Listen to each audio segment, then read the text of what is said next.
Para cada cosa. Hoy quiero hablar en el corto tiempo que quiero compartir con ustedes, con los amigos que están en las redes y por los que pueden escuchar. Nos faltan 10 minutos para las 11 de la mañana aquí en Venezuela, con un clima frío, sabroso. Anoche se nos pasó lloviendo toda la noche. Gloria a Dios por las goteritas que salen cuando llueve. Lo motivan a uno, a ver qué inventa para repararlas. Hoy quiero hablar sobre, o he titulado el sermón de hoy, la prédica de hoy se llama El temor del hombre. Diga conmigo, el temor. El temor es el título que le he colocado a este sermón. Y quiero pedirle por favor que me acompañe, busque en su Biblia, en el libro de los Proverbios, escritos por Salomón, hijo de David, en el libro de los Proverbios, en el capítulo 29, y se puede movilizar hacia abajo, hacia el verso 25, capítulo 29, verso 25. Y allí vamos a encontrar algo bien bonito, interesante, de lo cual quiero en la próxima media hora, quiero enfocarme para la enseñanza de hoy. Proverbios capítulo 29, verso 25. Recordándole a los amigos que en la tarde por YouTube te va a poder ver la prédica completica. Dice así la palabra del Señor en la versión Reina Valera 1960. El temor del hombre pondrá lazo, mas el que confía en Jehová será exaltado. Yo quiero pedirle que los que están en la sala lean conmigo este proverbio allí. Es cortico, usted lo va a leer conmigo a la cuenta de 3. Quiero que hago fuerte, usted me ayude a leerlo allí. A ver, 1, 2 y 3. El temor del hombre pondrá, mas el que confía en Jehová será exaltado. Este proverbio que está allí escondidito en el capítulo 29 tiene un contenido de dos cositas bien interesantes que hoy quiero compartir. Aquí tenemos un proverbio doble, es decir, está por un punto y coma separado en dos partes, y cada parte del cual es verdad en sí mismo, en su contenido y en lo que enseña. Y puestas juntas nos provee una completa enseñanza o abarca algo grande que quiero hoy resaltar en la vida de los hombres y las mujeres de Dios. El que teme al hombre está en grande peligro por esa misma causa.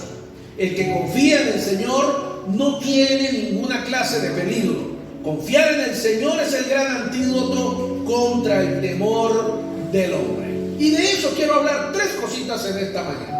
La primera de ellas, enfocando la primera parte, es el temor del hombre pondrá lazo. Y lo he titulado allí un peligro muy común.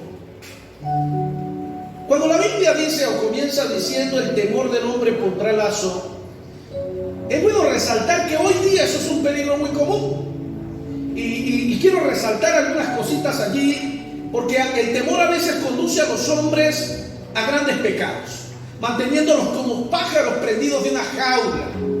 El temor, cuando gobierna la vida de un hombre, la vida de una mujer, le lleva a vivir en pecado o a caer en pecado. Y hay algunos ejemplos en la Biblia bien curiosos que me llaman la atención.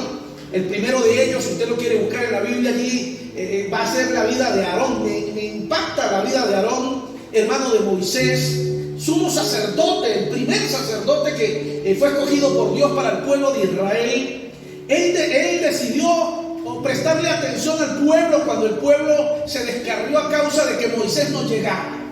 Moisés se va hacia la montaña a recibir de Dios los 10 mandamientos y todos suponen por pasar los días, pasar la primera semana, Moisés se murió. Y como piensan que Moisés se murió, toda la gente empieza a alborotarse y va donde Aarón, que era el líder que quedaba sustituto, la máxima autoridad que estaba representada allí, y lo presionan a tal punto que Aarón cede y construye un becerro de oro para poder calmar a la multitud, porque la multitud lo estaba presionando. Mis amados, el temor puede llevarnos a caer en pecado y a olvidar las promesas de Dios. Cuando el miedo se activa en la vida de una persona, la persona pierde el sentido común en su relación con Dios y puede llegar a cometer grandes pecados que normalmente no hubiese estado dispuesto a cometer. Que hablar, por ejemplo, del rey Saúl, que tuvo más cuidado de ser honrado por el pueblo que por Dios mismo. Esa historia es triste también. Dios escoge a Saúl porque el pueblo de Israel le pide un rey. Él les da el más valiente, el más grande, el más hermoso. Pero este hombre realmente lo que le interesaba era ser alabado por la gente. Y cuando la gente empezó a presionarlo por algo que Dios le había pedido, todo lo contrario, él decide prestarle atención al pueblo y despreciar a Dios. Óigame bien, esto va junto. Cuando yo necesito, a causa del temor, prestarle atención al hombre, sin duda alguna voy a despreciar a Dios, y voy a despreciar a Dios pecando, porque voy a caer en algún tipo de actitud fuera de la ley de Dios. Si habláramos del mismo Pilatos, quien dio la orden de crucificar a Jesús, él determinó que se le presentara una queja delante del César, y por eso decide traicionar su conciencia. Porque es bueno resaltar que Pilato se dio cuenta. Cuando usted lee la Biblia, encuentra que Pilato se dio cuenta que Jesús era inocente. Y por un momento intentó sacudirse para que Jesús no tuviera que morir, porque su conciencia le acusaba: este hombre es inocente, ¿qué ha hecho de malo?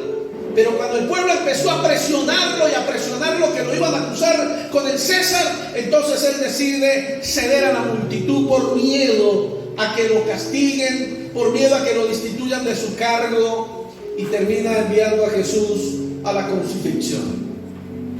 El temor nos lleva a cometer grandes pecados contra Dios. ¿Qué hablar de el gran Pedro? Si hoy viene a mi memoria el gran Pedro, el que peleó, el que cortó orejas, el que convirtió primero a 3,000, luego a 5,000, el que durante más de 3 años estuvo al lado del maestro, una madrugada, mientras al maestro ya lo habían arrestado y él había jurado que estaba dispuesto a dar la vida por el maestro, porque el maestro era grande y maravilloso. Este hombre lo acusan: tú eres de los de Jesús. Y se asustó, tuvo miedo de que lo arrestaran y lo metieran en la misma jaula o en el mismo lugar de su maestro. Y le gritó a esa mujer, a una simple sierva de ese momento que lo acusaba: no, yo no soy de ellos. Traicionando su conciencia y traicionando lo que él mismo había declarado con sus labios. Un peligro muy común, mi amado y mi amada amiga y hermano que me escucha, es que cuando el temor gobierna a las personas, el temor hacia la gente, el temor hacia las situaciones, los hombres o mujeres, aún los hombres y mujeres de Dios, cuando tienen temor hacia el hombre, terminarán pecando delante de Dios para evitar situaciones complicadas delante de las personas. Lo segundo que aprendo allí con respecto al temor es que el temor mantiene a los hombres apartados de la conversión. Óigame bien, mucha gente ha sido tocada por Dios. Mucha gente está sintiendo la necesidad de acercarse a Dios, y tal vez hoy hay algún amigo aquí que el Señor le ha estado animando y buscando para que se acerque a Dios. Pero el temor de convertirse, de entregarle su corazón a Jesús porque sus compañeros lo van a ridiculizar, porque sus amigos se van a enojar con él por ser evangélico, podría ser tal vez hasta perseguido o botado de su trabajo por ser cristiano, y así entran muchos en la categoría de los temerosos o incrédulos que aparecen en la Biblia. Mucha gente tiene ganas de buscar a Dios, de acercarse a Dios por temor de ser atacados, simplemente no le entregan su vida a Jesús.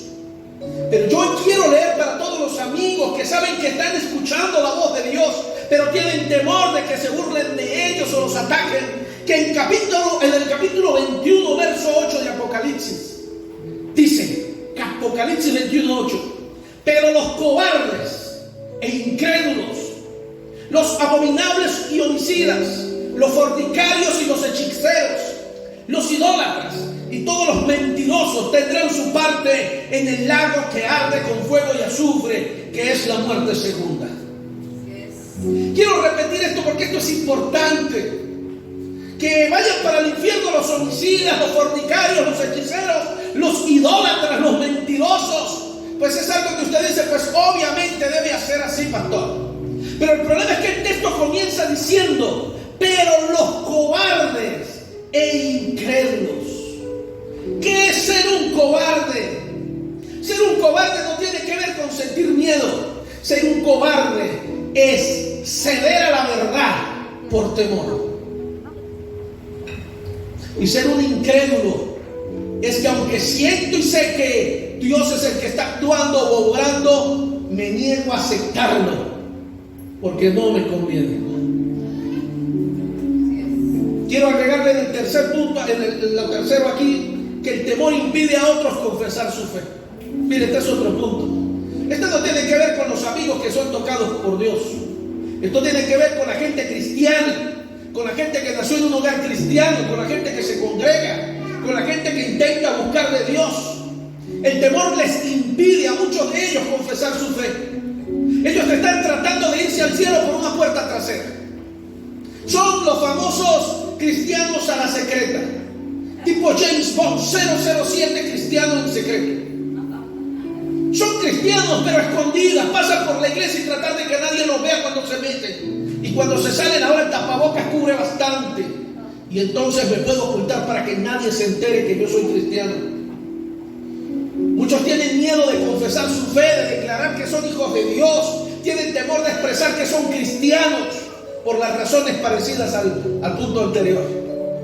Si se enteran que soy cristiano, tal vez se burlen de mí. Si se enteran que soy cristiano, tal vez me hagan el ridículo, tal vez me voten, tal vez, quién sabe qué pasará. Eso es miedo, eso se llama temor. Y el temor nos impide confesar la fe. En Romanos capítulo 10, verso 10, la palabra de Dios nos hace recordar algo bien concreto. Y escúchame, todos los cristianos, todos los que se consideran hijos de Dios. Romanos 10 dice: porque con el corazón se cree que para justicia, pero con la boca se confiesa para salvación. Tal vez usted me puede decir: sí, pastor, ahí dice que hay que confesar a Cristo como su Salvador. Sí, pero no está hablando netamente de una oración. Está hablando de ser el que expresa y confiesa su fe, declarar a Cristo con libertad. ¿De qué vale que yo haga una oración en total allí privado, que nadie escuche, porque por razones las que sean? Con el corazón se cree para justicia. Y eso es bueno. Usted tiene que primero creer en su corazón. Pero luego, mi querido hermano, usted necesita declararlo con su boca. Y no recordar que la palabra del Señor dice que el que se avergüence de mí aquí, el que me niegue a mí aquí, entonces yo me avergonzaré de él y le negaré allá. Tal vez puede sonar una palabra dura, pero es una palabra real que debemos aprender, y eso es a causa del temor. Tengo temor que descubran que yo soy cristiano. Mire, el temor también reduce la dignidad de los hombres buenos. Aún los hombres buenos, las mujeres buenas, cuando el temor les gobierna, su dignidad se ve afectada. ¿Quiere que le hable de un hombre importante en la Biblia que el temor lo agarró por un momento y la embarró? El rey David. Mire, el rey David lo estaba persiguiendo. Usted lo puede leer en su casa en el Salmo 27 completico, para que usted lo pueda leer con toda libertad. Todavía no era rey, lo estaba persiguiendo a Saúl para matarlo. Pero hubo un momento en que el temor gobernó al rey, a David, que iba a ser el rey, lo gobernó. Y David estaba tan preocupado, tan asustado por la persecución que le tenía Saúl, que decide irse a la frontera con los filisteos, pueblo enemigo de Israel, y se va a la ciudad de Aquis, la ciudad de la frontera, como decir San Antonio, Cúcuta. Y en esta ciudad se pasa desapercibido, se mete en la ciudad con 600 de sus hombres, sus mujeres y sus niños, su pequeño ejército, y se involucra en medio de la ciudad, y vaya a hablar con el líder de la ciudad y le pide permiso para quedarse allí, porque él tenía temor de Saúl. Óigame, David estaba tan asustado y tan temeroso que se fue a la nación enemiga de Israel a pedirle ayuda al rey de los enemigos. Y este rey lo recibe, David, el gran David, en mi ciudad. Y David le prometió: mientras tú me dejes estar aquí, yo seré tu siervo. David sirviéndole a los filisteos porque estaba asustado porque el miedo lo había gobernado. Oye, me voy a repetir este punto: el temor reduce la dignidad, aún la de los hombres buenos. Los hombres buenos, aún las mujeres buenas, cuando tienen miedo, cuando el temor los gobierna, son capaces de traicionar su fe y hacer cosas que nunca pensaron en hacer, porque el temor les ha gobernado, porque el temor les ha dominado. Pero David no fue el único. ¿Qué tal de Abraham? A Abraham le ocurrió también lo mismo. Abraham se va, entra a una ciudad, su esposa joven y bonita, y el hombre se asustó y dijo: oye, Sara, cuando entremos a la ciudad vamos a decir que usted es mi hermana, porque es que si usted está muy bonita, y la mujer contenta porque el marido le dice que está bonita, pero ahí Abraham quería que fuera fea más bien. Mamita, usted está muy bonita, y cuando se entere que yo soy su marido es capaz que me matan para tomarla a usted como esposa. Así que mejor vamos a decir que usted es mi hermana. Y de por sí causó un problemón a Abraham a causa de su temor, porque el rey de esa ciudad la tomó como mujer. Sí. Y por causa de eso una maldición cayó sobre esa ciudad. Y cuando el rey se enteró de lo que había ocurrido y de lo que estaba pasando, llama a Abraham: ¿qué mal te he hecho yo para que tú me maldigas de esta manera? Si ella, siendo tu mujer, ¿por qué no lo dijiste desde el principio? La hubiese dejado quieta, pero yo pensé que era soltera. Y Dios maldijo esa ciudad por culpa del pecado que había cometido el rey, pero fue por culpa del miedo de Abraham. Gente buena haciendo cosas malas a causa del temor. Gente buena escogida por Dios, provocando daños porque les gobierna el miedo y porque les gobierna el temor. Amados, el temor impide muchos deberes que requieren valor. La gente, hombres de Dios, mujeres de Dios, cuando el temor les gobierna, abandonan el llamado, abandonan lo que Dios les ha enviado a hacer. Dígase por allá más nada que a Jonás. Dios le dice a Jonás: váyase y predícale a los de Nínive. Jonás se asustó, porque sucede que Jonás no quería a los de Nínive, los odiaba. Y la realidad es que Jonás tenía miedo de ir a predicar y que ellos se arrepintieran y no pasara nada. Más adelante usted va a escuchar que Jonás dice: es que es capaz que usted luego los perdone. Y literalmente así pasó. Cuando al fin, después del pez que se lo tragó y lo escupió, y esa parte de la historia que se saben y que no sabemos y que le contamos a los niños, Jonás al fin va y predica a esa ciudad, y la bendita ciudad se arrepiente de sus pecados y Dios los perdona. Y a Jonás le da rabia eso, porque él tenía miedo de ser visto como alguien, como un profeta falso. Óyeme, aún los hombres buenos y escogidos por Dios muchas veces ponen a la gente primero que Dios, y eso es un pecado grave. Que Dios nos encomiende una misión y no la tomamos porque tal vez me eche de enemigo a alguien. Que Dios me encomiende un proyecto y tal vez no lo hago porque tengo temor de que la gente ya no me quiera, de que en mi casa ya no me hablen bien, de que mi novia me abandone, de que mi mujer, de que mis hijos. El temor provoca muchas cosas, mis amados y mis amadas. Lo segundo que quiero enseñarles es la parte 2 del texto bíblico. El que confía en el Señor será exaltado. Una preciosa promesa.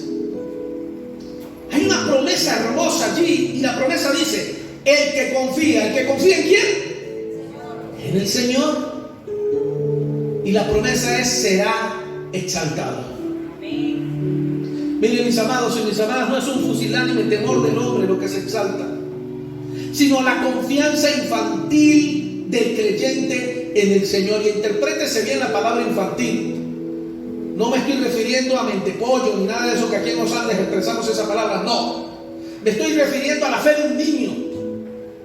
Y es que Dios siempre espera de ti y de mí la confianza como un niño. Amén. Mire, no hay personas más confiadas en el mundo que los niños. El niño se monta en el escaparate y le dice a su papá: agárreme que voy a volar, y se tira. Y el papá le toca tirarse primero porque el chino se tiró porque sabe que su papá lo va a agarrar. Y él no tiene temor en tirarse. Ve un perro y se le va el perro a agarrarlo porque él sabe que si algo sale mal su papá lo va a defender.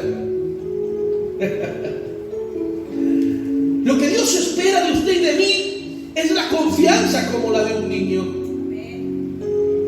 De que cuando Él nos habla, nos declara o expresa algo, aprendamos a creer en esa palabra como un niño que no la discute, como un niño que no la duda, como un niño que simplemente dice: amén, papá, hágase como usted quiera.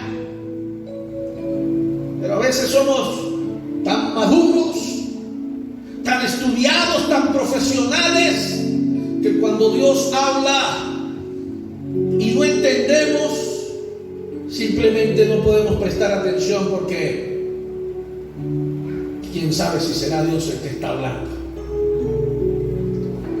Ahora yo quiero pedirle a usted algo, y es que consiga en su Biblia donde en la Biblia dice que para obedecer a Dios hay que entenderlo. Y usted no va a encontrar en ningún lado eso. Siempre que Dios hablaba y enviaba a alguien a hacer algo, ese hombre o esa mujer tenía que armarse de fe y confianza, porque normalmente cuando Dios habla, uno no lo entiende. Normalmente cuando Dios nos pide algo por hacer, no se entiende. Normalmente cuando Dios nos pide algo es totalmente contrario al pensamiento del hombre. Es totalmente contrario a los planes que tenemos. Por eso, para entender a Dios tiene que ser en la naturaleza de Dios, en lo espiritual.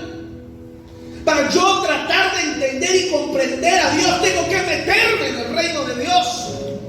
Tengo que meterme en la esfera espiritual de Dios.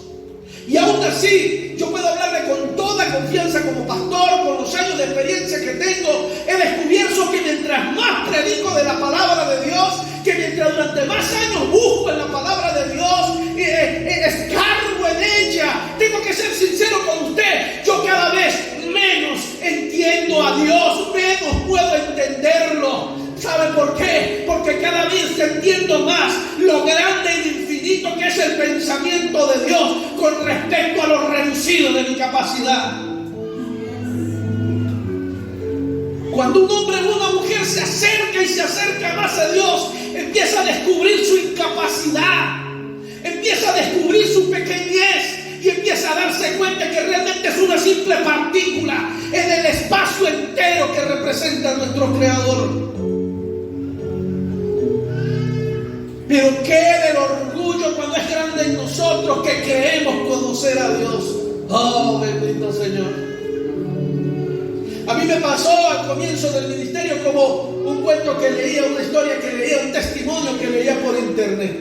Un predicador joven decía la historia y yo dije: wow, se parece a Fran Vargas. Después de 2 años de ser predicador, fue ante su maestro y le dijo: maestro, ¿cómo hago para predicar? Ya prediqué toda la Biblia y no consigo que más nada predicar. Ya la prediqué toda, no hay de qué más hablar. El predicador ya se creía que estaba en las nubes, ya conocía a Dios.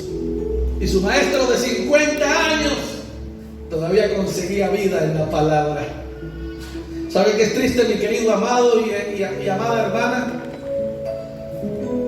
Triste es el día en que tú leas la Biblia y la Biblia te deje de hablar. Triste es el día que estudies la palabra de Dios y no comprendas nada. Porque la palabra de Dios, ella misma dice, es viva, tiene el poder, ella corta, ella me revuelca, me revisa, y el poder del Espíritu de Dios hace que de dentro de mí fluya y arda lo que está mal para ser corregido. La palabra de Dios tiene tanto poder que no importa que yo predique 1.000.000 de veces del mismo texto bíblico, ella tiene tanta vida y tanto poder que cada vez que yo lo lea, Dios me dará un mensaje nuevo para mi vida y para otros. Tú debes aprender a entender, mi querido hermano, que lo que bloquea el temor y la relación con Dios tiene que ver más con el miedo y el temor. Y el que teme desconfía de Dios. El temor es desconfianza de Dios. Si el Señor me dice: yo estoy contigo, ve y hazlo, pero me asustan las personas y me detengo y no lo hago, temor, desconfianza. Así es. Pero la palabra de Dios me enseña que el que confía está libre del temor del hombre. Después de todo, ¿qué hay que temer? ¿Qué puede el hombre hacernos? Si Dios es con nosotros, nuestra seguridad es perfecta, continua, eterna, y aun cuando toda la raza humana se levantara contra mí y me persiguiera. En Romanos 8:31 nos recalca y nos dice: ¿qué pues diremos a esto? Si Dios es por nosotros, ¿quién contra nosotros?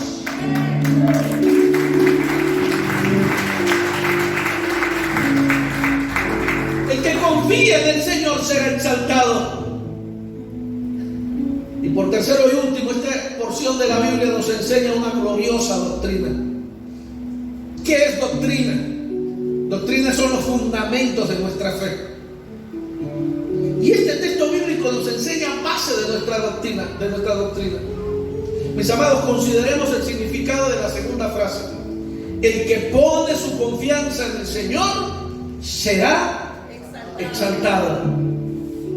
Óigame, por encima de las mezquindades humanas, por encima del poder que tiene el pecado, por encima de la fuerza de la tentación del pecado sobre tu vida, por encima de los efectos perniciosos del temor, por encima de la muerte, del infierno y de todo mal, el Señor dice: el que pone su confianza en el Señor será exaltado.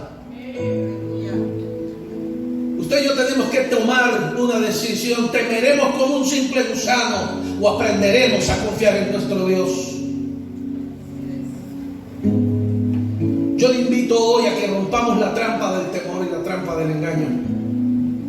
El temor no viene de Dios, el temor viene de Satanás y de este mundo. Y un hombre o una mujer que lo arropa el temor es un hombre o una mujer que se pierde de Dios, que se desconecta de Dios. Y al desconectarse de Dios se desconecta de sus promesas. Óigame bien, es por la puerta de la confianza que podemos entrar al palacio de la exaltación y de la honra. Este texto nos enseña que es por la puerta de la confianza, para poder obtener todas las promesas y las riquezas del reino sobre nuestra vida. La puerta para ese palacio se llama confianza. No hay otra puerta. Debo aprender a confiar en Dios, y confiar en Dios es dejar de temerle al hombre, es dejar de temerle a la gente. Thomas Manton, predicador americano del siglo XV, escribió estas palabras: el alma que no puede confiar enteramente en Dios, tanto si agrada o no a los hombres, no le será fiel por mucho tiempo. Cuando miras a los hombres, estás perdiendo a Dios e impidiendo el cristianismo en tu propio corazón. Voy a leerle otra vez. El alma que no puede confiar enteramente en Dios, tanto si agrada o no a los hombres, no le será fiel a Dios por mucho tiempo. Cuando miras a los hombres, estás perdiendo a Dios e impidiendo que el cristianismo crezca en su propio corazón. Finalizo diciendo esta frase: un fuego apaga otro fuego. Escúcheme bien. Nada mata tan efectivamente el temor del hombre como la abundancia del temor a Dios. Si yo aprendo a temer a Dios, y a tener confianza en mi Dios, destruye el temor al hombre. Cuando yo veo en la historia la muerte de los apóstoles, a todos ellos les dieron la oportunidad de negar a Jesús y murieron exaltando a Jesús. ¿Cómo alguien al que le dicen niega o te cortamos la cabeza, está dispuesto a que le corten la cabeza? ¿Cómo alguien niega o te apedreamos y aún así estuvo dispuesto y murió apedreado? ¿Cómo otro le dijeron niega o te crucificamos igual que tu maestro, pero él decidió morir crucificado? Es que el temor a Dios y la fuerte confianza a Dios destruye totalmente el temor al hombre. El apóstol Pablo lo dijo claro: ¿qué temeré a lo que pueda hacerme el hombre? El hombre podrá maltratar mi cuerpo, pero mi corazón y mi vida le pertenecen a él. Usted y yo tenemos que aprender, mis amados amigos y hermanos, el temor en ningún nivel es favorable. Puedes en algún momento sentirte asustado, puedes en algún momento tener miedo, pero si tú decides volver tu rostro a Jesús, el temor será dominado y controlado por el amor de Dios. De por decir la palabra de Dios lo dice: donde está el amor de Dios, allí no puede haber temor. El perfecto amor echa fuera el temor. Entonces, cuando el temor te esté gobernando y tú estés claro en que el temor te está dañando, métete con Dios. Busca de Dios. Inúndate en su presencia y deja que esa presencia hermosa te llene de valor y fortaleza. A los queridos amigos que están por las redes sociales, antes de despedirme, quiero invitarles a que entreguen su vida a Jesús. Si tú nunca has entregado tu vida a Jesús por las razones que sean, porque te ha dado miedo, te ha dado susto, por preocupación, por las razones que sean, hoy te quiero invitar a que le entregues tu vida a Jesús. Tal vez hoy pueda ser tu última oportunidad. Y lo bueno es que el Señor te dice: si tú vienes conmigo, yo no te dejaré solo. Y si me entregas tus cargas, yo las llevaré por ti. Entonces, si tú quieres entregarle tu vida a Jesús, allí donde está mi querido amigo, sin importar si estás viendo el video hoy o mañana o pasado mañana, haz esta oración así muy sencilla. Dile: amado Jesús, hoy, en contra de todo temor que hay en mi vida, te confieso como mi único y suficiente Salvador. Me arrepiento de todos mis pecados y te pido que vengas a mi vida y me ayudes a ser una mejor persona. En el nombre de Jesús, amén y amén. Dios me les bendiga, mis amados.